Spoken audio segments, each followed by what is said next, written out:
मैं हूं मिस्टर निजाम खान और आपका निजाम खान फिजिक्स ऑनलाइन क्लास में बहुत बहुत स्वागत है। आज आपको हम पढ़ाने वाले हैं क्लास 10th का साइंस। और इस वीडियो को देखने से पहले आप मेरे चैनल को सब्सक्राइब कर लीजिए ताकि इससे रिलेटेड आने वाली वीडियो आपको मिलती रहे। पिछले वाले पार्ट में मैंने आपको एक ट्रिक सिखाई थी कि अगर किसी भी वस्तु को अनंत पर रखा जाए तो उस वस्तु का प्रतिबिंब कहाँ पर बनता है, वक्रता केंद्र पर रखा जाए तो कैसे बनता है।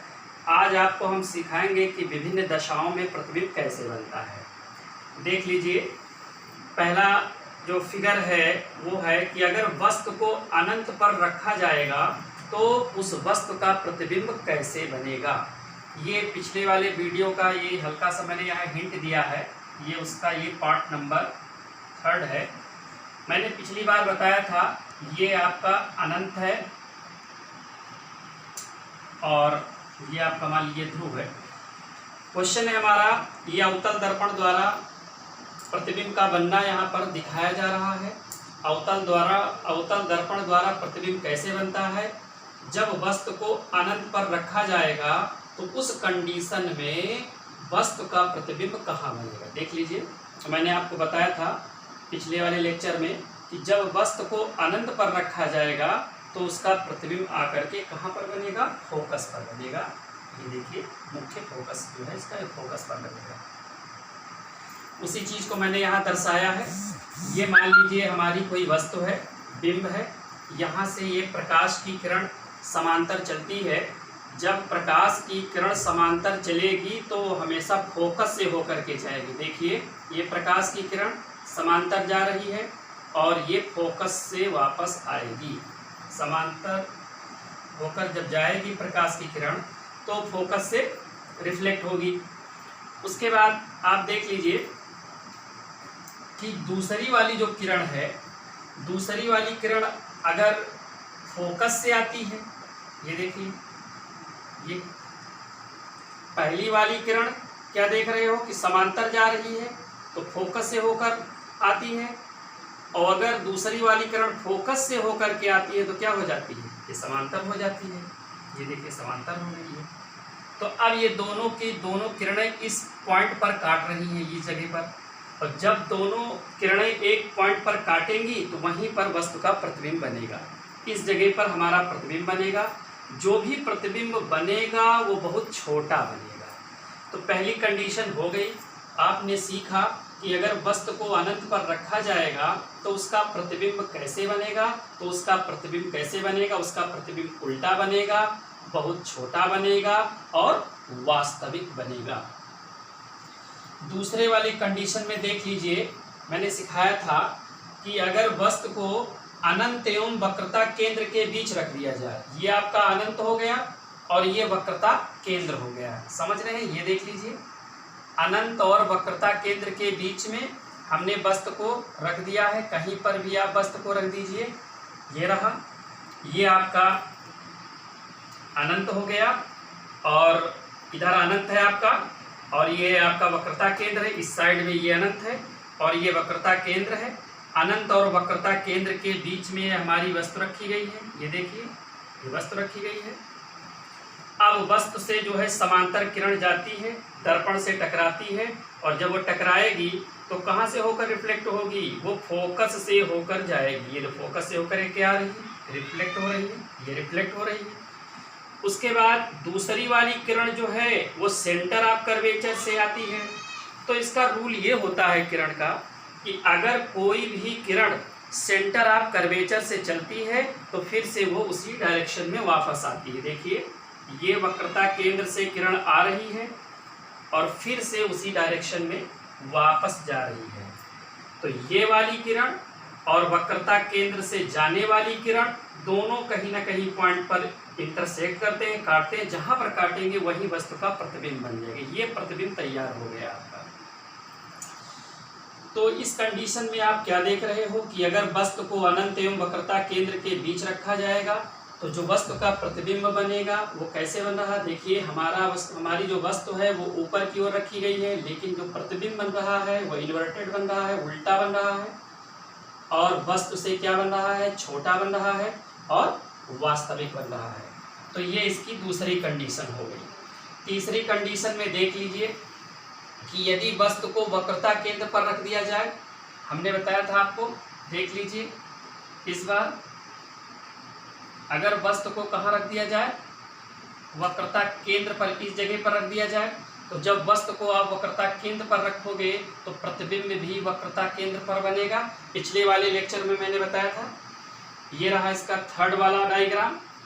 यहाँ से देखिए, ये हमारी कोई ऑब्जेक्ट है, ये हमारी कोई ऑब्जेक्ट है, वस्तु है, और उस वस्तु को आपने कहाँ पर रखा है, सेंटर ऑफ कर्वेचर पर रखा है, वक्रता केंद्र पर रखा है।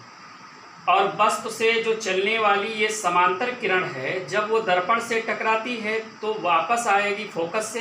ये देखिए फोकस से वापस आ रही। मैंने अभी लेक्चर में बताया कि अगर कोई भी प्रकाश की किरण समांतर डायरेक्शन में दर्पण से टकराती है तो वो फोकस से होकर के जाती है। दूसरी बात देख लीजिए, यहाँ पर दूसरी वाली किरण जो है वो फोकस से होकर के जाती है तो वो समांतर हो जा रही है, वो समांतर हो जा रही है। ये देखिए, ये हमारी किरण जो है फोकस से होकर के जाती है तो समांतर हो जाती है। रूल वही है, जब समांतर होकर जाती है तो फोकस से होकर गुजरेगी, और जब फोकस से होकर के जाती है तो समांतर हो जाती है। तो ये फोकस से होकर के किरण जा रही है, अब ये हमारी समांतर हो गई।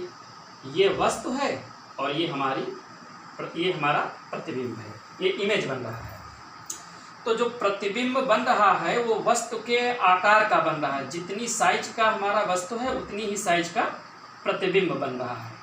तो इस कंडीशन में अगर एग्जाम में पूछा जाए कि बताइए अगर वस्तु को वक्रता केंद्र पर रख दिया जाए तो उस दशा में वस्तु कहाँ पर बनेगी और उसका नेचर क्या होगा और वो कैसी बनेगी, तो आपका उत्तर होगा कि यदि वस्तु को वक्रता केंद्र पर रख दिया जाए तो उसका जो प्रतिबिंब बनेगा वो उल्टा बनेगा।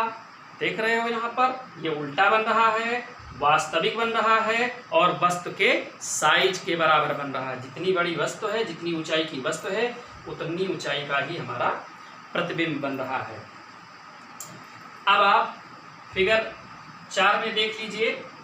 चौथे फिगर में क्या था कि अभी तक हमने अनंत पर रखा था, इस बार अगर हम वस्तु को कहाँ रख दें, वक्रता केंद्र और फोकस के बीच में रख दें, यानी वस्तु को कहाँ रख दें, वक्रता केंद्र व फोकस के बीच, तब क्या होगा देख लीजिए। ये हमारा वक्रता केंद्र है और ये है फोकस, ये फोकस है, ये वक्रता केंद्र है। इसके बीच में हमने ये कोई वस्तु को रख दिया है, ये हमारी वस्तु रखी गई है, ये देख लीजिए, ये वस्तु है। अब ये वस्तु से ये प्रकाश की किरण जा रही है, दर्पण से टकराती है। जब वो दर्पण से टकराएगी तो कहाँ से होकर जाएगी, फोकस से होकर के जा रही है, ये आ रही, फोकस से रिफ्लेक्ट हो रही है, वापस आ रही है। और दूसरी वाली किरण जो है वो सेंटर ऑफ कर्वेचर से जाती है, ये देखिए सेंटर ऑफ कर्वेचर से जा रही है। और हमने बताया था कि अगर कोई भी किरण सेंटर ऑफ कर्वेचर से होकर के जाती है, वक्रता केंद्र से होकर के जाती है, तो उसी एंटी डायरेक्शन में वापस आती। देखिए ये जा रही है और एंटी डायरेक्शन में ये वापस आ रही है। अब इन दोनों किरणों को बढ़ाते रहिए, बढ़ाते रहिए। अब ये दोनों किरणें कहीं ना कहीं जाकर के एक दूसरे को काटेंगी। मान लीजिए इस पॉइंट पर काट रही है, तो जब यहाँ पर काटेंगी तो जो यहीं पर हमारा प्रतिबिंब बनेगा, वो प्रतिबिंब कैसा बनेगा, बहुत बड़ा बनेगा। देख लीजिए, बस तो हमारी इतनी बड़ी है, प्रतिबिंब इतना बड़ा बन रहा है। जो प्रतिबिंब बनेगा वो बहुत बड़ा बनेगा, उल्टा बनेगा और वास्तविक बनेगा। तो अगला जो पॉइंट है, 5वां पॉइंट देख लीजिए। 4 पॉइंट हमने आपको बता दिया कि जब वस्तु अनंत पर बनती है तो हमारा जो प्रतिबिंब बनता है वो उल्टा बनता है, बहुत छोटा बनता है, वास्तविक बनता है। दूसरा पॉइंट मैंने बताया कि जब वस्तु अनंत एवं वक्रता केंद्र के बीच रखी गई हो तो ये हमारी वस्तु है, ये प्रतिबिंब है। प्रतिबिंब कैसे बनता है, उल्टा बन रहा है, छोटा बन रहा है, वास्तविक बन रहा है। तीसरी कंडीशन क्या है, यदि वस्तु वक्रता केंद्र पर रखी गई हो तो प्रतिबिंब कैसे बनता है, देखिए उल्टा बनता है, वस्तु के आकार का बनता है और वास्तविक बनता है।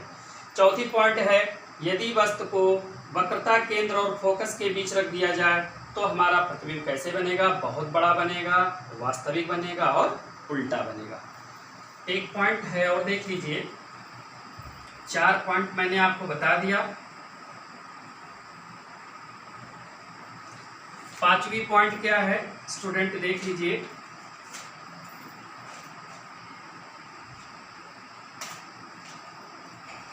पांचवी पॉइंट है, वस्तु को फोकस पर रखा जाए। यदि वस्तु को फोकस पर रखा जाए, यहां लिख दीजिए, यदि वस्तु को फोकस पर रख दिया जाए तो प्रतिबिंब कहाँ बनेगा? देखिए, ये हमारा दर्पण है, ये आपका अवतल दर्पण है, पॉलिश्ड कर दीजिए। ये प्रिंसिपल एक्सिस है, ये इसका पोल है, यहीं पर कहीं फोकस होगा हमारा। ये सपोज दैट आपका फोकस है, ये सेंटर ऑफ कर्वेचर है। वस्तु को कहाँ रख दे रहे हो भैया? फोकस पर रखते हो। देख लीजिए, आपने वस्तु को फोकस पर रख दिया है। और जब वस्तु से प्रकाश की किरण जाती है, ये देखिए प्रकाश की किरण जा रही है, तो हमने आपको क्या बताया था कि जब कोई भी किरण समांतर होकर के जाती है, जब कोई भी किरण समांतर होकर के जाती है तो वो फोकस से होकर के जाएगी। ये देख लीजिए, ये फोकस से होकर के जा रही है और ये आपका सेंटर ऑफ कर्वेचर है। और यदि सेंटर ऑफ कर्वेचर से किरण को भेजा जाए, ये देख लीजिए, सेंटर ऑफ कर्वेचर से भेज दिया जाए तो ये दोनों रेखाएं जा रही हैं। इस तरीके से हमारा जो प्रतिबिंब बनेगा वो कहाँ बनेगा? अनंत पर बनेगा और बहुत बड़ा बनेगा। कैसा बनेगा स्टूडेंट? अनंत पर बनेगा और बहुत बड़ा बनेगा। तो जब आप वस्तु को कहाँ रखते हो? फोकस पर रखते हो, तब ये यहाँ पर। और आखिरी पॉइंट जो है, अगर वस्तु को फोकस और ध्रुव के बीच में रख दिया जाए तब क्या होगा? ये देख लीजिए, यदि वस्तु को देख लिया जाए, ये हमारा दर्पण है, कोई पॉलिश कर दीजिए, पॉलिश कर दिया हमने। ये हमारी प्रिंसिपल एक्सिस है, ये पोल है और ये हमारा जो है, ये हमारा आपका फोकस है, ये सेंटर ऑफ कर्वेचर है। तो वस्तु को कहाँ रखना है? फोकस और पोल के बीच में, वक्रता केंद्र के बीच में। फोकस व ध्रुव के बीच में रखने पर क्या होगा? देख लीजिए, इसके लिए ये हमारी जो है वो वस्तु है और यहाँ से जो है, यहाँ से एक किरण जो है वो आती है ऐसे, इस तरीके से पोल पर आती है, और एक किरण जो है सेंटर ऑफ कर्वेचर से होकर के जाती है ऐसे, इस तरीके से। ये सेंटर ऑफ कर्वेचर से ऐसे जा रही है तो इस दिशा में वापस आ जाएगी। इसके बाद जो है, यहीं से एक किरण और जा रही है ऐसे। अब इन दोनों किरणों को आपस में आप बढ़ा लीजिए इन किरणों को आपस में, जहां पर ये दोनों किरणें मिलती हुई प्रतीत होंगी, वहीं पर हमारा प्रतिबिंब बनेगा। देख लीजिए, यहाँ पर ये दोनों किरणें मिलती हुई प्रतीत हो रही हैं, ये देखिए, ये तो हमारी वस्तु थी ए और बी, और ये जो प्रतिबिंब बन रहा है ये बन गया ए डैश और बी डैश। एक कंडीशन में हमेशा वस्तु जो है दर्पण के बियॉन्ड बनती है, दर्पण के पीछे बनती है। तो यहाँ पर देख रहे हैं आप, कि हमारा जो प्रतिबिंब बन रहा है वो कैसे बनता है, सीधा बनता है। जिस डायरेक्शन में वस्तु रखी गई है उसी डायरेक्शन में हमारा प्रतिबिंब भी बन रहा है। और वो कैसा बन रहा है, सीधा बनता है, काल्पनिक बनता है और वस्तु से बड़ा बनता है। इस तरीके से स्टूडेंट आपने देखा कि इस लेक्चर में हमने आपको 6 पॉइंट बताए। अगर ये चीज़ अगर आपको ढंग से समझ में आ जाएगा तो इस अध्याय से रिलेटेड जो आंकिक प्रश्न हैं आप उसको आसानी के साथ समझ सकते हैं। Thanks for watching.